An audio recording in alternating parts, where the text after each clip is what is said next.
Chapter 13. Nicholas Flamel.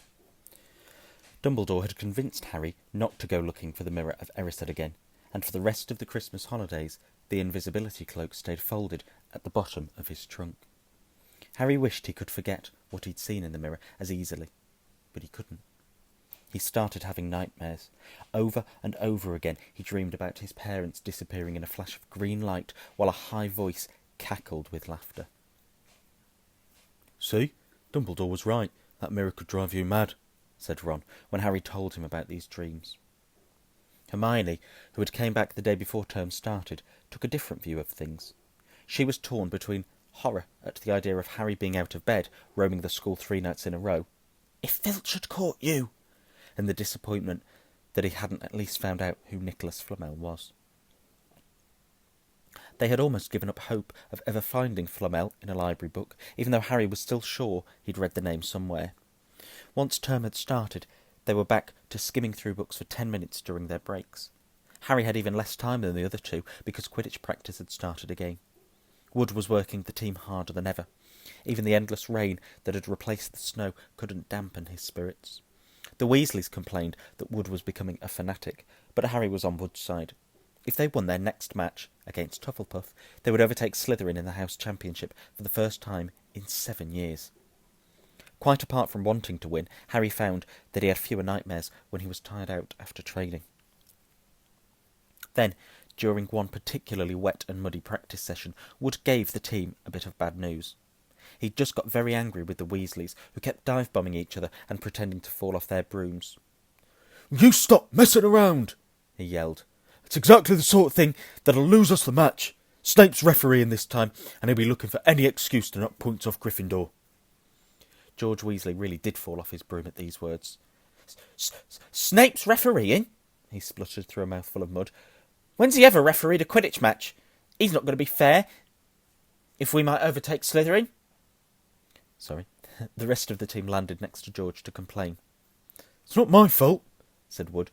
"We've just got to make sure we play a clean game, so Snape hasn't got an excuse to pick on us." Which was all very well, thought Harry, but he had another reason for not wanting Snape near him while he was playing Quidditch. The rest of the team hung back to talk to each other as usual at the end of practice, but Harry headed straight back to the Gryffindor common room, where he found Ron and Hermione playing chess. Chess was the only thing Hermione ever lost at, something Harry and Ron thought was very good for her. "Don't talk to me for a moment," said Ron, when Harry sat down next to him. "I need to He caught sight of Harry's face. "What's the matter with you? You look terrible." Speaking quietly so that no one else could hear, Harry told the other two about Snape's sudden, sinister desire to be a Quidditch referee.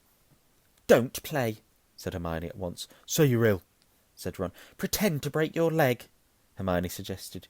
"Really break your leg," said Ron. "I can't," said Harry. "There isn't a reserve seeker. If I back out, Gryffindor can't play at all." At that moment, Neville toppled into the common room. How he had managed to climb through the portrait hole was anyone's guess, because his legs had been stuck together with what they recognised at once as the leg locker curse. He must have had to bunny hop all the way up to Gryffindor Tower. Everyone fell about laughing except Hermione, who leapt up and performed the counter curse. Neville's legs sprang apart, and he got to his feet, trembling. "What happened?" Hermione asked him, leading him over to sit with Harry and Ron. "Malfoy," said Neville shakily. "I met him outside the library. He said he'd been looking for someone to practice that on." "Go to Professor McGonagall," Hermione urged Neville. "Report him." Neville shook his head.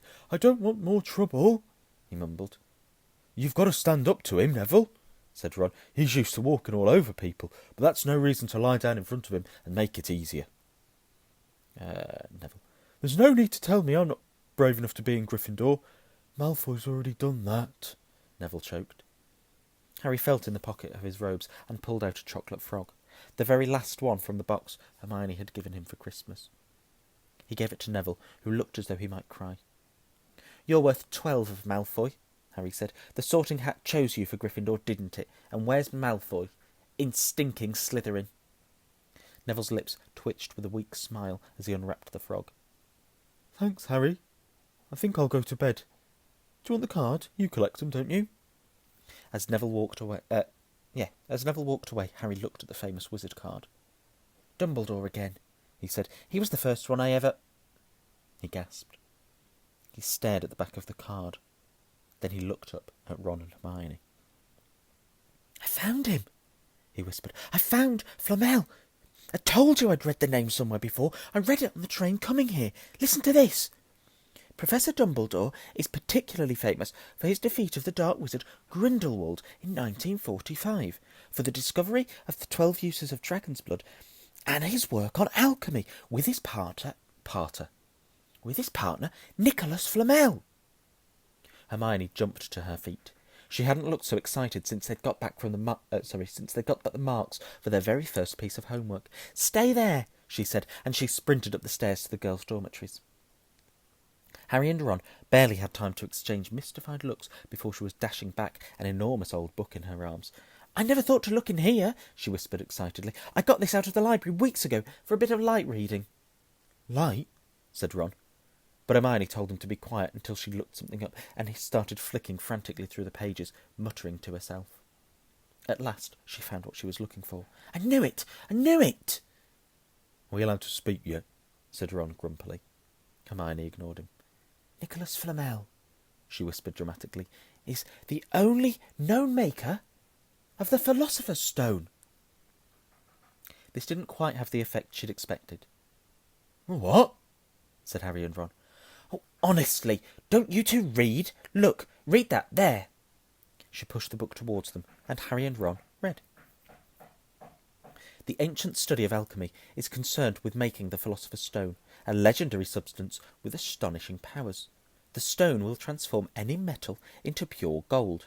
It also produces the elixir of life, which will make the drinker immortal. There have been many reports of the Philosopher's Stone over the centuries, but the only stone currently in existence belongs to Mr. Nicholas Flamel, the noted alchemist and opera lover. Mr. Flamel, who celebrated his 665th birthday last year, enjoys a quiet life in Devon with his wife, Perenelle, 658. "See?" "See?" said Hermione, when Harry and Ron had finished. "The dog must be guarding Flamel's Philosopher's Stone. I bet he asked Dumbledore to keep it safe for him, because they're friends and he knew someone was after it. That's why he wanted the stone moved out of Gringotts." "A stone that makes gold and stops you ever dying?" said Harry. "No wonder Snape's after it. Anyone would want it." "No wonder we couldn't find Flamel in that study of recent developments in wizardry," said Ron. "Not exactly recent, if he's 665, is he?" Next morning, in Defence Against the Dark Arts, while copying down different ways of treating werewolf bites, Harry and Ron were still discussing what they'd do with a Philosopher's Stone, if they had one. It wasn't until Ron said he'd buy his own Quidditch team that Harry remembered about Snape and the coming match. "I'm going to play," he told Ron and Hermione. "If I don't, all the Slytherins will think I'm just too scared to face Snape. I'll show them. It'll really wipe the smiles off their faces if we win." "Just as long as we're not wiping you off the pitch," said Hermione. As the match drew nearer, however, Harry became more and more nervous. Whatever he told Ron and Hermione... more and more nervous. Whatever he told Ron and Hermione. The rest of the team weren't too calm either. The idea of overtaking Slytherin in the House Championship was wonderful. No one had done it for nearly 7 years. But would they be allowed to, with such a biased referee? Harry didn't know whether he was imagining it or not, but he seemed to keep running into Snape wherever he went. At times he even wondered whether Snape was following him, trying to catch him on his own. Potions lessons were turning into a sort of weekly torture. Snape was so horrible to Harry. Could Snape possibly know they'd found out about the Philosopher's Stone? Harry didn't see how he could. Yet he sometimes had the horrible feeling that Snape could read minds. Harry knew, when they wished him good luck outside the changing rooms next afternoon, that Ron and Hermione were wondering whether they'd ever see him alive again. This wasn't what you'd call comforting. Harry hardly heard a word of Wood's pep talk as he pulled on his Quidditch robes and picked up his Nimbus 2000. Ron and Hermione, meanwhile, had found a place in the stands next to Neville, who couldn't understand why they looked so grim and worried, or why they'd both brought their wands to the match. Little did Harry know that Ron and Hermione had been secretly practising the Leglocker curse. They'd got the idea from Malfoy, using it on Neville, and were ready to use it on Snape if he showed any signs of wanting to hurt Harry. Now don't forget, it's locomotor... sorry, that's Hermione. Now don't forget, it's locomotor mortis, Hermione muttered as Ron slipped his wand up his sleeve. I know, Ron snagged. Ron snapped. I know, Ron snapped. Don't nag. Back in the changing rooms, Wood had taken Harry aside. Don't want to pressure you, Potter, but if we ever need an early capture of the snitch, it's now. Finish the game before Snape can favour Hufflepuff too much. The whole school's out there, said Fred Weasley, peering out of the door. Even, blimey, Dumbledore's come to watch. Harry's heart did a somersault. Dumbledore? He said, dashing to the door to make sure. Fred was right. There was no mistaking that silver beard. Harry could have laughed out loud with relief. He was safe. There was simply no way that Snape would dare try and hurt him if Dumbledore was watching. Perhaps that was why Snape was looking so angry as the teams marched onto the pitch, something that Ron noticed too. Never seen Snape look so mean, he told Hermione. Look, they're off. Ouch! Someone had poked Ron in the back of the head. It was Malfoy. Oh, sorry, Weasley. I didn't see you there. Malfoy grinned broadly at Crabbe and Goyle. Wonder how long Potter's going to stay on his broom this time. Anyone want to bet? What about you, Weasley? Ron didn't answer. Snape had just awarded Hufflepuff a penalty because George Weasley had hit a bludger at him. Hermione, who had all her fingers crossed in her lap, was squinted fixedly on Harry, who was circling the game like a hawk, looking for the snitch. You know how I think they choose people for the Gryffindor team, said Malfoy loudly a few minutes later, as Snape awarded Hufflepuff another penalty, for no reason at all. It's people they feel sorry for. See, there's Potter, who's got no parents. Then there's the Weasleys, who've got no money. You should be on the team, Longbottom. You've got no brains. Neville went bright red, but turned in his seat to face Malfoy. I'm worth 12 of you, Malfoy, he stammered. Malfoy, Crabbe and Goyle howled with laughter, but Ron, still not daring to take his eyes from the game, said, You tell him, Neville. Longbottom, if brains were gold, you'd be poorer than Weasley, and that's saying something. Ron's nerves were already stretched to breaking point with anxiety about Harry. I'm warning you, Malfoy. One more word. Ron, said Hermione suddenly. Harry! What? Where? Harry had suddenly gone into a spectacular dive, which drew gasps. Did I say grasps?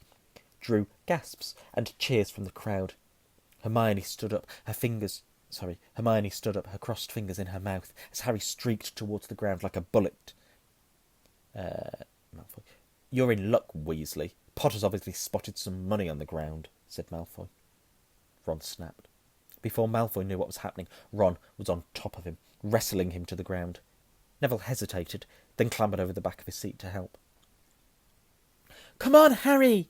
Hermione screamed, leaping on her seat to watch as Harry sped straight at Snape. She didn't even notice Malfoy and Ron rolling around under her seat, or the scuffles and yelps coming from the whirl of fists that was Neville, Crabbe and Goyle. Up in the air, Snape turned on his broomstick just in time to see something scarlet shoot past him, missing him by inches. Next second, Harry had pulled out of the dive, his arms raised in triumph, the snitch clasped in his hand. The stand erupted. It had to be a record. No one could even remember the snitch being caught so quickly. Hermione. Ron, where are you? The game's over. Harry's won. We've won. Gryffindor are in the lead, shrieked Hermione, dancing up and down on her seat and hugging Parvati Patil in the row in front. Harry jumped off his broom, a foot from the ground. He couldn't believe it. He'd done it. The game was over. It had barely lasted 5 minutes. As Gryffindors came spilling out onto the pitch, he saw Snape land nearby, white-faced and tight-lipped. Then Harry felt a hand on his shoulder and looked up into Dumbledore's smiling face. Well done, said Dumbledore quietly, so that only Harry could hear. Nice to see. You haven't been brooding about that mirror. Been keeping busy. Excellent. Snape spat bitterly on the ground. Harry left the changing room, alone some time later, to take his Nimbus 2000 back to the broom shed. He couldn't ever remember feeling happier. He'd really done something to be proud of now. No one could say he was just a famous name anymore. The evening air had never smelled so sweet. He walked over the damp grass, reliving the last hour in his head, which was a happy blur. Gryffindors running to lift him onto their shoulders, Ron and Hermione in the distance, jumping up and down, Ron cheering through a heavy nosebleed. Harry had reached the shed. He leant against the wood door and looked up at Hogwarts, with its windows glowing red in the setting sun. Gryffindor in the lead. He'd done it. He'd shown Snape. And speaking of Snape, a hooded figure came swiftly down the front steps of the castle, clearly not wanting to be seen. It walked as fast as possible towards the Forbidden Forest. Harry's victory faded from his mind as he watched. He recognised the figure's prowling walk. Snape, sneaking into the forest while everyone was at dinner. What was going on? Harry jumped back on his Nimbus 2000 and took off. Gliding silently over the castle, he saw Snape enter the forest at a run. He followed. The trees were so thick he couldn't see where Snape had gone. He flew in circles, lower and lower, brushing the top branches of trees until he heard voices. He glided towards them and landed noiselessly in a towering beech tree. He climbed carefully along one of the branches, holding tight onto his broomstick, trying to see through the leaves. Below, in a shadowy clearing, stood Snape. But he wasn't alone. Quirrell was there too. Harry couldn't make out the look on his face, but he was stuttering worse than ever. Harry strained to catch what they were saying. Don't know why you wanted to meet here, of all places, Severus. Oh, I thought we'd keep this private, said Snape, his voice icy. Students aren't supposed to know about the Philosopher's Stone, after all. I have absolutely no idea whether that was what Snape's voice sounded like, but it is now. Harry leant forward. Quirrell was mumbling something. Snape interrupted him. Have you found out how to get past that beast of Hagrid's yet? But Severus, You don't want me as your enemy, Quirrell, said Snape, taking a step towards him. I don't know what you... You know perfectly well what I mean. An owl hooted loudly, and Harry nearly fell out of the tree. He steadied himself in time to hear Snape say, Your little bit of hocus pocus? I'm waiting. But I don't... Very well, Snape cut in. We'll have another little chat soon, when you've had time to think things over and decide where your loyalties lie. He threw his cloak over his head and strode out of the clearing. It was almost dark now, but Harry could see Quirrell, standing quite still, as though he was petrified. Harry, where have you been? Hermione squeaked. We won! You won!